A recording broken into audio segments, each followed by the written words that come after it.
Hello everyone, and welcome to the INQA seminar series. Today with us we have Zeynab Kaseb from Delft, who's going to tell us about power flow analysis on a quantum annealer. Yeah, thank you for the introduction and for this opportunity to present our work in this seminar series. This work is actually jointly done in collaboration with my supervisors. Some of them are in the audience. Today, I will be talking about a relevant and emerging topic, which is energy transition.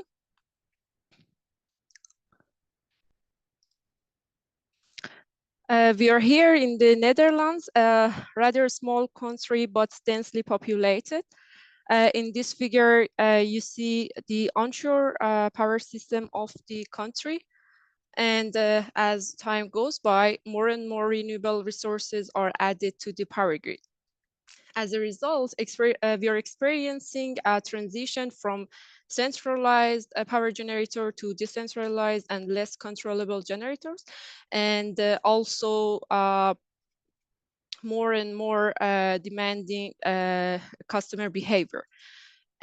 This transition actually needs some scalable and yet reliable tools for power flow analysis to ensure efficient operation, planning, and control of modern power systems.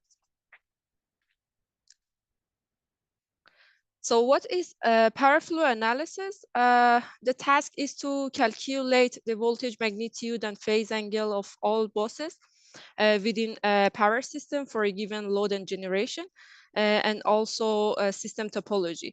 The size of the system can be from 2 buses to hundreds and thousands of buses. So in a country scale size, with 1,000 buses, with 1,000 buses involved, performing power flow analysis is very challenging. But at the end, with all voltages, magnitude, and phase angles known, obtained by any kind of tools, power system variables can be calculated, and eventually with these variables known, power system operation, planning, and control will be facilitated. In the rest of my presentation, I will talk about the principles of power flow analysis and how quantum computing, and more specifically, adiabatic quantum computing can be used to improve power flow analysis. And in a good remainder of my presentation, I will talk about some results obtained in this research. So let's get started with the introduction. AC power flow equations are designed to perform power flow analysis. So in polar coordinates, the equations are shown here, where V and delta are voltage magnitude and angle of complex voltage at each bus. Delta Ij is the phase difference between bus I and J, and Gij and Bij are respectively real and imaginary parts of the admittance between bus I and J, that is topology information. For each bus, we can define the imaginary and real part of the complex voltage with mu and omega, and with that, we arrive at the AC power flow equations in rectangular coordinates as shown here. So classically, AC power flow equations are solved using a numerical methods such as Newton-Raphson. They need an initial guess of unknown variables and are iteratively refined. They are computationally expensive and prone to diverge in some cases. Generally, the goal of power flow analysis is to minimize the mismatch between the given and the net active and reactive power injection. So, for example, here at a load bus, the power consumption is given and is represented by Pi to D. And then we calculate Pi using AC power flow equations. And if the mismatch is 0, we can say that the voltage magnitude and angle that satisfy the AC power flow equation is correct one. We can also write the mismatch as the sum of squared terms, which is the continuous optimization problem. To make it solvable using a quantum annealer, we should convert it into combinatorial optimization problem by either Kubo or Ising model formulation. Recall that in rectangular coordinates, mu and omega are unknown variables. Here we define mu, for example, as an addition of a basis value, which is mu0, and a decision variable can decide if some values should be added to or reduced from it to finally minimize the mismatch. And mu and omega are iteratively updated until the mismatch is below some defined tolerance. Recall that AC power flow equations already contain quadratic terms. So working out all these terms in this mismatch equation with both Kubo's and Ising model formulations will yield a first order polynomial, which is not solvable using current hardware, including Fujitsu digital annealer and D-Wave advantage system. So first, we need to reduce the higher order terms into quadratic ones. And in this research, we use two Python packages to automatically reduce higher order terms to quadratic ones. As I mentioned, we use two hardware for this research. D-Wave Advantage system is one of them. It offers over 5,000 partially connected qubits for like it can be used for real world problems. However, with like larger test systems with larger problems, there are some limitations in using this hardware. Which are scalability problem due to the hardware graph to problem graph to hardware graph embedding, and also limited value range for couplers that is between -1 and 1. We also used Fujitsu digital annealer with more than 8,000 all-to-all connected qubits and more than 100,000 qubits. It can potentially handle larger problems. But as the technology is based on standard silicon, the cubometric store is a 64-bit precision.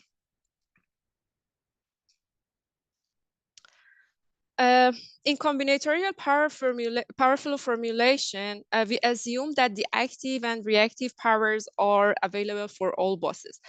This is not in line with power flow principles. For example, active and reactive powers at the reference bus are unknown, while the complex voltage is known. So adjustments are needed to the combinatorial power flow algorithm that is which results in the adiabatic quantum power flow algorithm.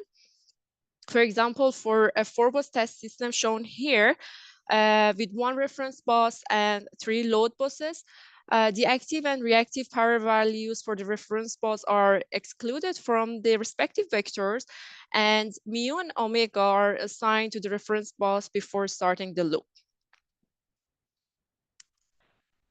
We also introduced a partition formulation for the adiabatic quantum power flow algorithm that is excluding 1 or more buses from the mismatch equation. For the 4-bus test system, for example, we excluded 1 bus, and for the 14-bus test system, we excluded 3 buses.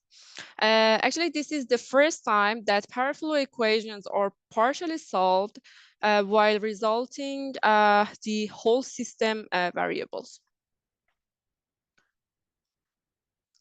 That concludes the introduction part. Now let's move on to the results section of this presentation. We tested the combinatorial power flow algorithm for the 4-bus test system. The experiments include both Kubo and Ising model formulations. So with the use of different SDKs, we ended up a different number of variables. We also used 5 different annealers, which are 2 simulated annealers provided by D-Wave and Fujitsu. Also D-Wave Advantage System or quantum annealer, D-Wave hybrid quantum classical solver, and also Fujitsu digital annealer version 3. We observed that the use of different annealers results in different number of iterations, and the minimum number of iterations obtained by the Fujitsu digital annealer for both QUBO and Ising model formulation. For load buses of the 4-bus test system with the same tolerance, the 5 annealers perform differently actually. Here are some plots. We see that what different number of iterations actually means. Some annealers reach the convergence sooner, some later.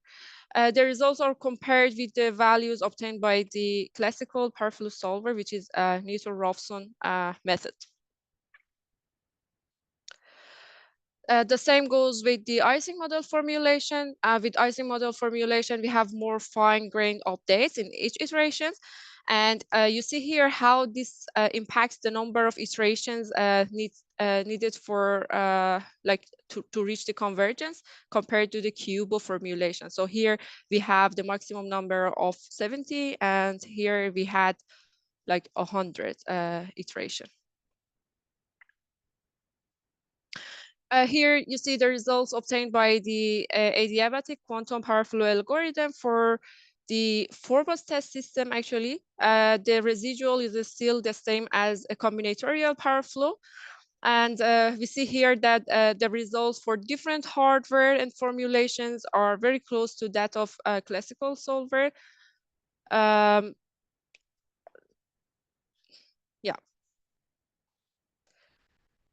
So we extended the experiments to a 9-bus test system to actually justify the scalability of this algorithm. The first 2 graphs here shows the results obtained for the QUBO formulation, and the second 2 graphs shows the results obtained for the Ising model formulation. So mu and omega obtained for all buses for using different annealers are shown here. And we see that for Ising model formulation, some annealers are missing, which means that they couldn't handle the larger number of variables for the 9-bus test system.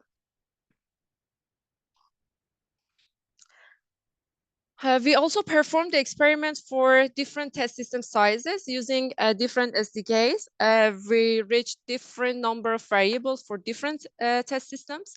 Also, we observed that SDKs can reach their limits for larger number of variables, as you see here.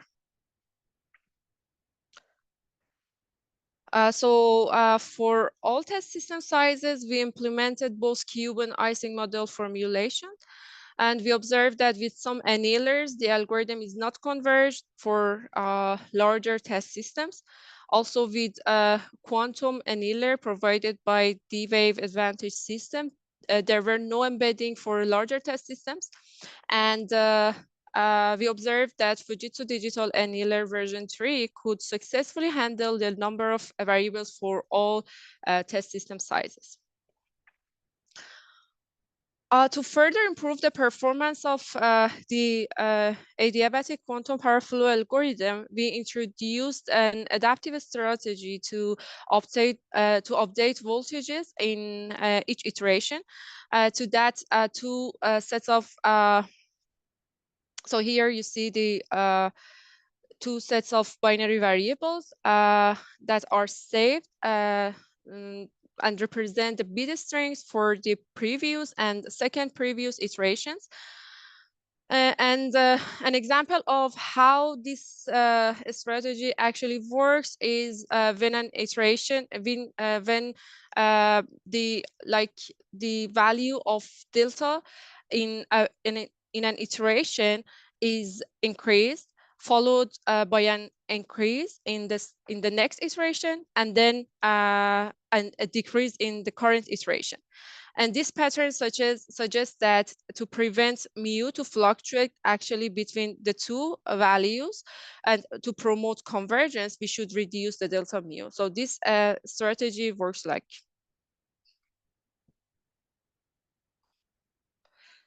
Here are the results without the adaptive strategy for the 14-bus test system.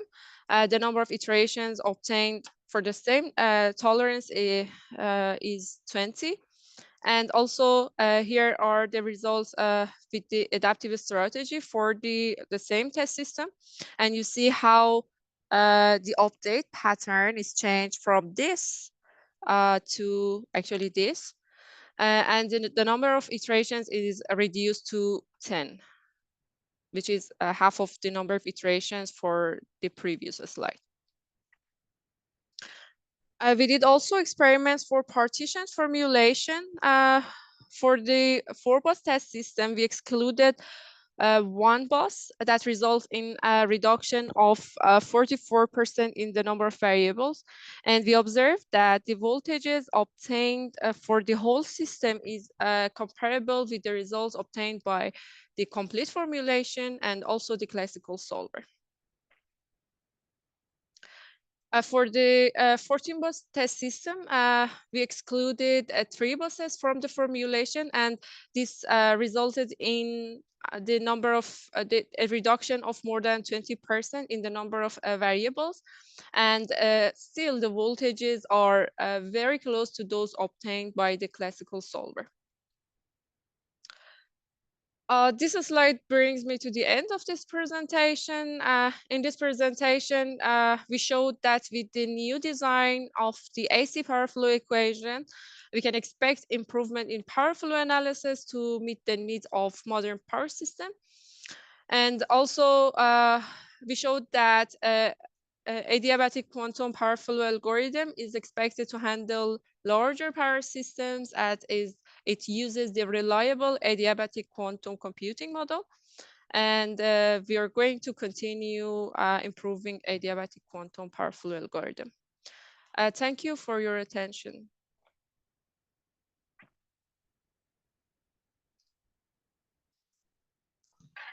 All right, thank you for the great talk. Is there any questions?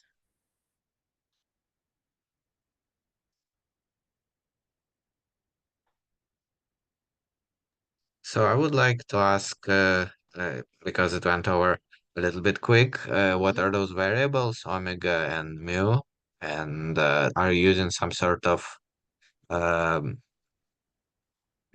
just binary encoding for uh, their continuous variables into bits, qubits? Yeah. In the original formulation for AC power flow, we have them like in polar coordinates. So we can, this is the magnitude of voltages, and this delta is the phase angle. We can represent complex voltages by actually replacing, so we have mu and omega, which are now real and imaginary parts of the voltages, complex voltages. So we will arrive at this like equations in rectangular coordinates. So they are continuous variables, and to convert them to like some combinatorial optimization problems, we further in this slide, yes, we define another variable which is an addition of a base value and some decision variables multiplied by some increase and decrease deltas. And then during an iterative process, actually, these values, the base values, are refined until the actually this mismatch equations is minimized or is below some tolerance. I see. So it's not necessarily binary, there is some sort of more complicated algorithm going on. Yeah, basically the variables were not binary in nature. I guess what I'm trying to say is that instead of taking those delta mu's and delta omegas as 1 over a power of 2, you're taking them to be arbitrary and then updating them in some way? Sorry, arbitrary. Well, so normally if you encode a continuous variable into some sort of cuba, Yeah, then you would have sums of 1 over power of 2, so essentially different bits uh, in a binary form of that number, yeah, and then you use those bits uh, to pretty much encode your number. So for each number, you have some number of bit precisions that correspond to this number of qubits. But in your case, it seems that you're not using powers of 2. Instead, you're using something else for this delta mu. yeah. Uh, Yeah, in this formulation for actually for cubo formulation, we will have, you see here, we will have two decision variables, which are binary variables for a pair bus for mu, and two decision variables for omega pair bus. So and these variables are updated in each iteration. So they decide if we want to add to basis value of mu and omega, or we want to reduce it until we reach the convergence. right, but those values delta mu that you have, uh, are they just chosen? So there is just one. So essentially, it's not a 1 over 2 to the power something, Yeah, right? It's they it's are it's it's some, something else. I would say they are some uh, numbers. There are some numbers below even one. They depend. It depends on the problem and the value. Actually, the system in general. But for our case, they were some numbers below one.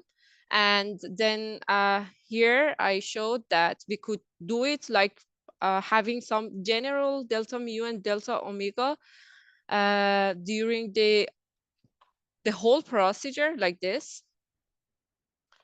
So here we see that delta mu and delta omega are like globally assigned. So all bosses experience the same delta mu and delta omega. But with an adaptive strategy, we showed that we can even more have more efficient algorithm by like adaptively updating this delta mu and delta omega. So based on what is actually going on in the iterative process, we decide either reducing the delta mu and delta omega, or increase it, or keep it like as it is.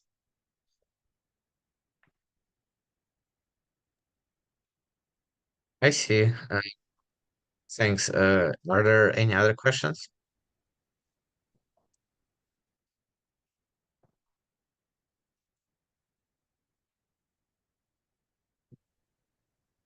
Right. Yeah, I have a question. Sorry, I can't see how to raise my hand. You should just ask. Okay, hi. Hi. Thank you very much, Zeynab. That was a really interesting talk in a very relevant area. I'm Daniel Goldsmith from Digital Catapult. My question is, are you going to publish any of this work? Are there going to be papers? Is there a paper on the archive or anything like that? Because it's really interesting, but obviously it's like quite a short amount of time to absorb everything you've said, which is quite a new area for me. So it'd be really useful if there was some publication to look at. Yeah.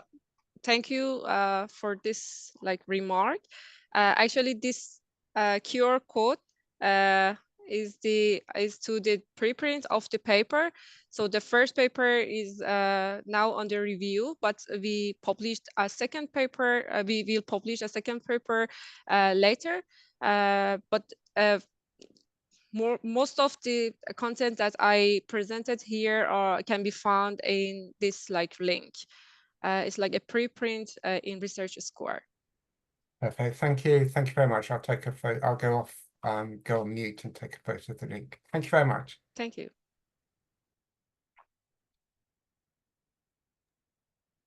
Very well. If there are no further questions, thank you all for coming, and see you all next week.